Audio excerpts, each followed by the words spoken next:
ఇక్కడ తలారి చెరువులో ఉన్న అదాని సిమెంట్ ఫ్యాక్టరీ చాలా పెద్ద ఎత్తున పొల్యూషన్ వెదజల్లుతా ఉన్నది.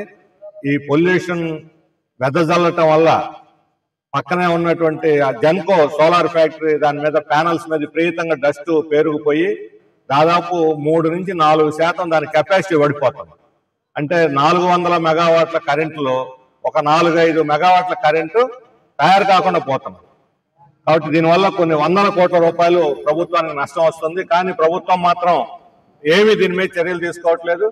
దానికే కాదు, ఇక్కడ చుట్టుపక్కల గ్రామాల ప్రజలు, ఇక్కడ పంటలు అన్ని కూడా దెబ్బతింటున్నాయి. గ్రామాల ప్రజలకైతే ఈ పొల్యూషన్ వల్ల ఊపిరితిత్తుల వ్యాధులు వచ్చి చాలా పెద్ద ఎత్తున హాస్పిటల్ కూడా నిండిపోతున్న పరిస్థితి ఉన్నది. ఈ పొల్యూషన్ అరికట్టకపోతే ప్రజల ఆరోగ్యాలకు తీవ్రమైన భంగం వస్తుంది.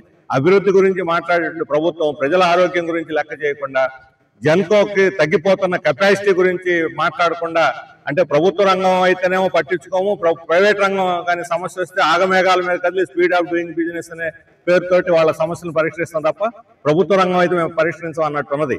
ఈ పొల్యూషన్ వల్ల వచ్చిన 4-5 మెగావాట్ల లాస్ ని అదాని కంపెనీ నుంచి వసూలు చేయాలి. అది వినియోగదారుల మీద మోపి ఆ భారాన్ని ఛార్జీలు పెంచడానికి వీలు లేదని చెప్పి మేము డిమాండ్ చేస్తాం.